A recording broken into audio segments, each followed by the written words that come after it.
Good morning students. आपकी वही कविता part 3 कविता माँ के एक कहानी जो मैंने कल पढ़ाई थी, आज मैं उसी को आगे पढ़ाने जा रही हूँ।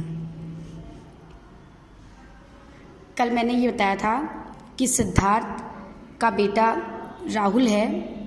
ये देखिए यहाँ पे ये पिक्चर बनी हुई है, तो ये लेटा हुआ है और अपनी माँ से कहानी कहने की बात करता है। अपनी बुक में देखिएगा आप लोग। वो कहता है माँ मुझे कहानी सुनाओ। माँ उसकी कहती है कि क्या तुमने मुझे अपनी नानी समझ लिया है जो मैं तुम्हें कहानी सुनाऊं।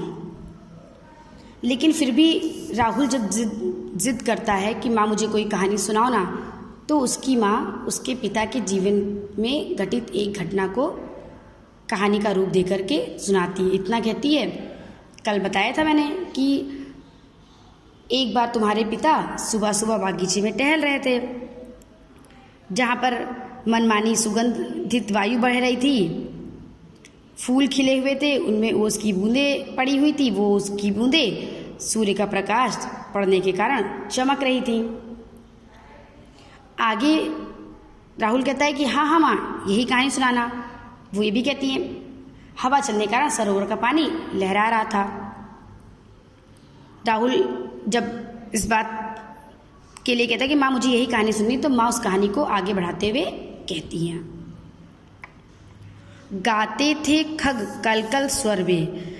यहाँ पे मैथिली शरण गुप्त जी कह रहे हैं, जो इस कविता के कवि हैं, वो कहते हैं कि यशोधरा सिद्धार्थ से कहती है, उस बागीचे में जहाँ पर तुम्हारे पिता भ्रमण कर रहे थे, प्रातःकालीन भ्रमण करने के लिए गए थे, वहाँ पर गाते थे खग। खग मतलब पक्षी।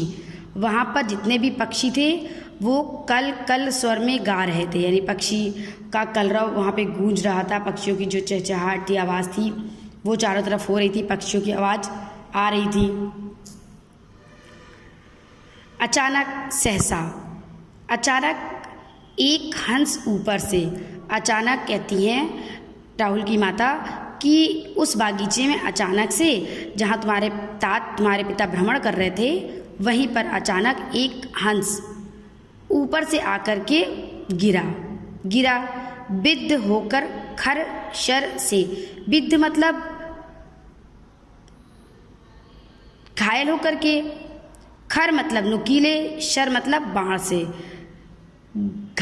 नुकीले बाण से घायल होकर के वहाँ पर एक हंस आकर के गिरा, यानी उस बाण से बिद्ध हो गया था, घायल हो गया था, और वो हंस आकर के अचानक तुम्हारे पिता के सामने आकर के गिर गया।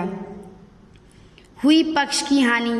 हानि मतलब नुकसान, पक्ष मतलब पंख। उसके पंखों को नुकसान पहुंचा, चोट पहुंची। उसके पंखों में वो बाण आकर के उसके पंखों में लग गया। आगे फिर राहुल ने अपनी माता की बात को दोहराया। जब उसकी माता ने ये कहा कि अचानक तुम्हारे पिता भ्रमण कर रहे थे और एक हंस जो बहुत नुकीले बाण से घायल होकर के धरती पर आकर के गिरा, उसके एक पंख का नुकसान हो गया था। तो राहुल कहता है हुई पक्ष की हानि। अच्छा माँ, तो उसके पंखों की हानि हुई, उसके पंखों को नुकसान पहुंच गया।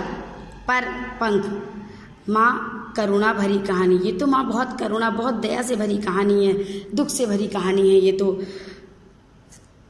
आगे फिर यशोधरा कहती हैं, चौंक उन्होंने उसे उठाया। उन्होंने ये सर्वनाम प्रयोग किया गया है सिद्धार्थ के लिए, जो कि सिद्धार्थ के पिता थे। वो कहती हैं चौंक उन्होंने उसे उठाया। यशोधरा कहती हैं कि तुम्हारे पिता चौंक गए उसको गिरा हुआ देख करके, और उन्होंने चौंक करके उसको उठाया, उस घायल हंस को उठाया। नया जन्म सा उसने पाया। वो हंस बहुत घायल अवस्था में गिरा हुआ था। अचानक जब तुम्हारे पिता ने उसको उठाया तो ऐसा लगा उस हंस को कि उसको नया जन्म मिल गया है। अभी तुम्हारे पिता उसको उठा ही पाए थे कि इतने में आखेटक आया।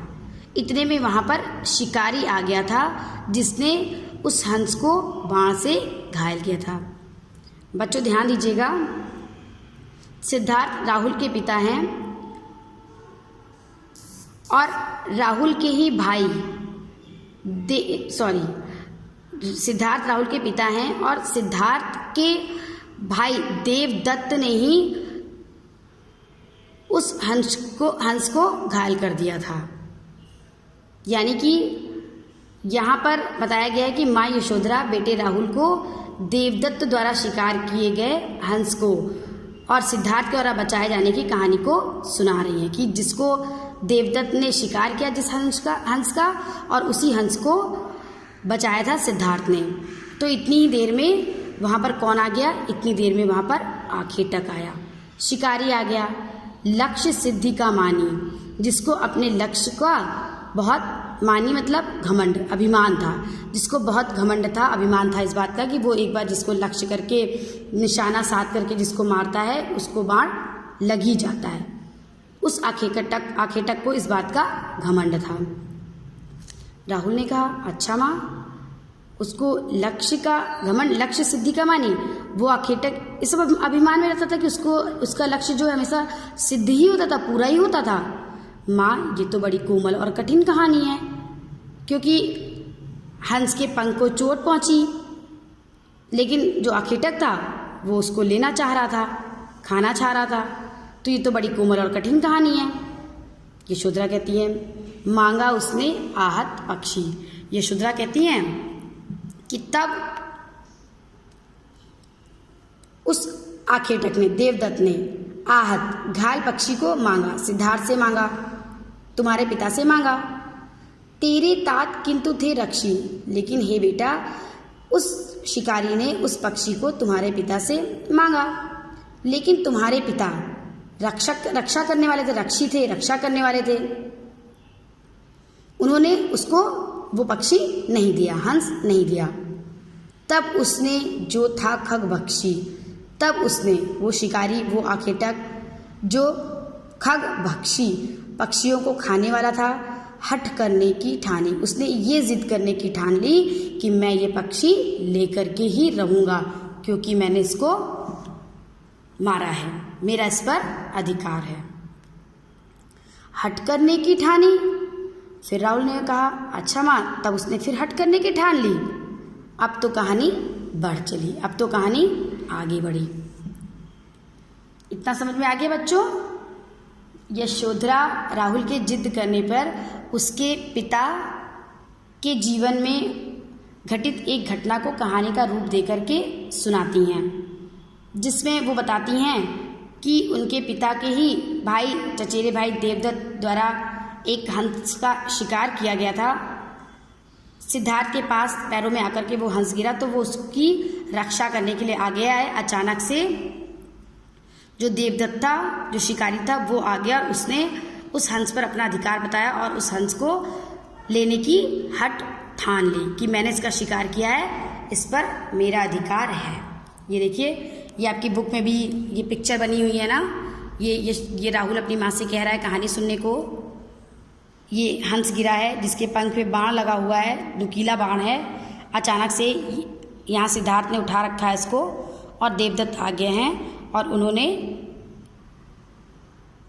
इस पर अपने अधिकार की बात की, इस हंस पर अपने अधिकार की बात की। ठीक है, इतनी समझ में आ गई आपको कहानी? ये कविता इतनी समझ में आ गई? आगे देखिए, हुआ विवाद सदैव निर्दय में। कहते हैं कि विवाद हो गया, बहस हो गई सदैव निर्दय में। सदैव दया से युक्त हृदय वाले और निर्दय जिसमें दया नहीं थी। दया से युक्त हृदय वाले यानी तुम्हारे पिता, और निर्दय यानी कि वो आखेटक शिकारी, दोनों में विवाद हो गई, बहस हो गई कि ये पक्षी, इस पक्षी पे मेरा अधिकार है। देवदत्त कह रहे थे, आखेटक कह रहा था कि पक्षी को मैंने मारा है इसलिए इस पर अधिकार मेरा है। तुम्हारे पिता कहते मैंने रक्षा की इसलिए इस पर अधिकार मेरा है। उभय आग्रही, उभय दोनों, उभय मतलब दोनों, दोनों ही, तुम्हारे पिता और आखेटक दोनों ही आग्रही थे, दोनों ही हट कर रहे थे, अपनी बात के लिए अड़े हुए थे। स्व विषय में, अपने विषय में दोनों ही हट करके बैठे हुए थे। यानी कि देवदत्त उस पक्षी को चाहता था, लेना चाहता था, और सिद्धार्थ उस पक्षी को देना नहीं चाहते थे। देवदत्त कहते थे जो आखेटक था वो कहता था कि इस पर मेरा अधिकार है क्योंकि मैंने इसको मारा है, और सिद्धार्थ कहते थे कि मैंने इसको बचाया इसके इस पर मेरा अधिकार है। गई बात तब न्यायालय में, तब ये बात न्यायालय में गई। जब इसका निर्णय दोनों नहीं ले पाए तब इस बात को न्यायालय में पहुंचाया गया। सुनी सभी ने जानी, सब ने इस घटना को सुना और सभी ने जाना। अब इतना ही रख लीजिएगा कल के लिए, फिर अगली इसकी व्याख्या हम अगले दिन आपको बताएंगे। जिसको जो भी ना समझ में आए वो मुझसे पूछ लीजिएगा लेगा।